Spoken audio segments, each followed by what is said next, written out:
Welcome to the patron-only video of the week. You can download the tab for this video below. Thank you for being a patron.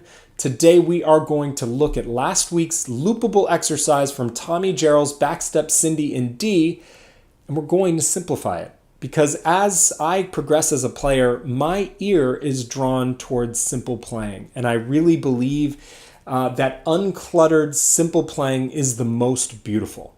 You'd think it would be the opposite, that as you advance as a player and you get all these fancy techniques under your belt, that you want to deploy them into really dense acrobatic arrangements.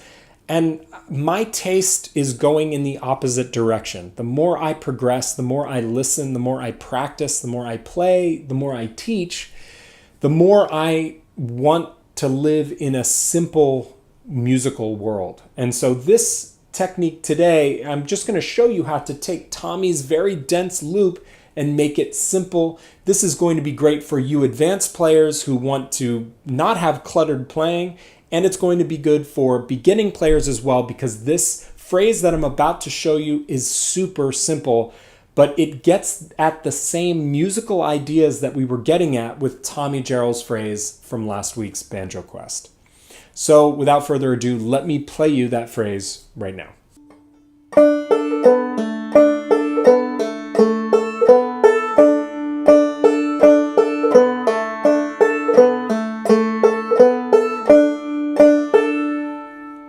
All right, let's play this a little bit faster.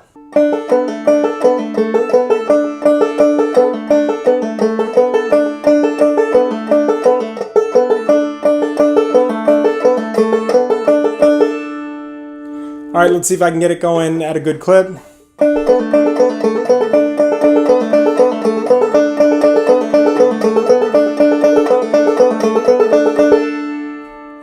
Oops, yeah, I missed my quarter note at the end there. Don't do that. Get this right, get it perfect.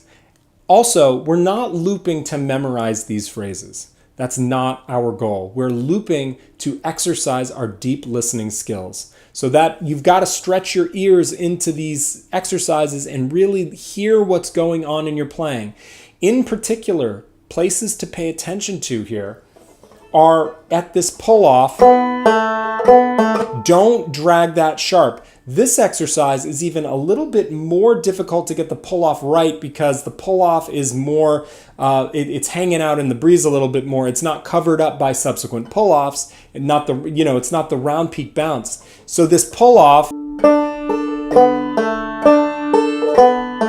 make sure you're not dragging that pull-off sharp. Pay attention to your origin note, snap it, so you get that nice, clean, crisp pull-off. You don't want to bend there, and you really need to be listening into the banjo to be able to detect if you are bending the string. If you're bending the string, it means you're initiating your pull-off too soon. So not only are you getting sort of a foul-sounding bend, but you're also rushing your eighth note pattern. And those are two things that you don't want to have in your playing if you're going for cleanly executed runs of notes. Now, the interesting thing to me is, and this is one of the beauties of clawhammer, is that the building blocks that you learn early on in your banjo playing career, like double thumbing, bum ditty, and your basic left-hand techniques, pull-offs, hammer-ons, and slides, those are the very same building blocks that you're going to be using as an expert player, as a master. So it's not like you ever move on from these techniques. They're always with you.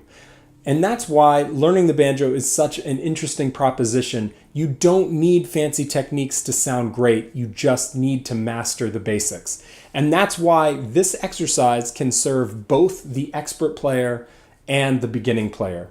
Okay, so lots to come on Banjo Quest. I hope you guys are doing well. I'm going to turn the AC back on because it is supposed to be 100 degrees today in New England. Whew, even on the coast. It's crazy. And I will see you this Friday on Banjo Quest.